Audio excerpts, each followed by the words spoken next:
Hi everyone, I'm Jasmine and today I'll be discussing with you the relationship between Japan and the Netherlands and where the remnants that we see today in Leiden's multicultural and multifaceted landscape may have come from. So we'll start off with the first contact between the Dutch and the Japanese, which started about 400 years ago. And there's been about 400 years of exchange between the Japanese and the Dutch, which began in 1600, sorry. And in April of that year, a foreign ship ran aground on the coast of Usuki in the Bango province, now Usuki City, Oita Prefecture. So the ship was called De Liefde and was the first Dutch ship to reach Japan, with many predecessing it. 5 ships, including De Liefde, were set sail from Rotterdam from the east in June 1598. The fleet followed a course that took it through the Strait of Magellan and then on to the Pacific. But after storms and attacks from the Spanish and Portuguese, only the De Liefde reached the Far East. The few remaining survivors included Captain J. Quickerneck, Officer Jan Corsten van, and English ship's pilot William Adams. So this is the beginning of where there's a relationship between these two places.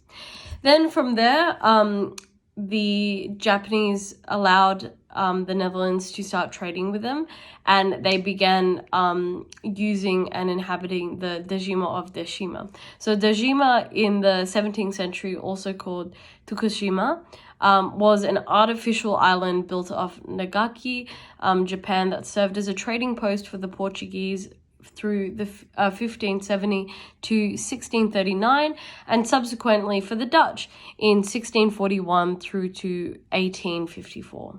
So for 220 years, it was the central conduit for foreign exchange and cultural exchange with Japan during the isolationist Edo period. This is the period when Japan wasn't trading with too many people because it was afraid of foreign influence, and thus there wasn't many interactions with the Western world.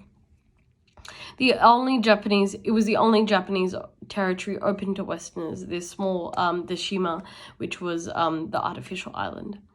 Until the mid-19th century, the Dutch were the only Westerners with exclusive access to Japanese goods and, to a lesser extent, society and culture. The Shima consequently played a role in Japanese movement of Rengaku, or Dutch learning, which is an organized scholarly effort to learn the Dutch language in order to understand Western science, medicine, and terminology. So, this is where the beginning of this relationship between these two places begins. And as Dennis will go through in the next video, this idea and this relationship was reciprocated by people like Dr. Schibold and people in the Netherlands. There was a current fascination from the Japanese about the Dutch and from the Dutch about the Japanese, and so began a trading relationship and a cultural exchange that made both deeper and richer and culturally more variant. So thank you for your time today. I hope you enjoy my colleagues' different videos. Thank you so much.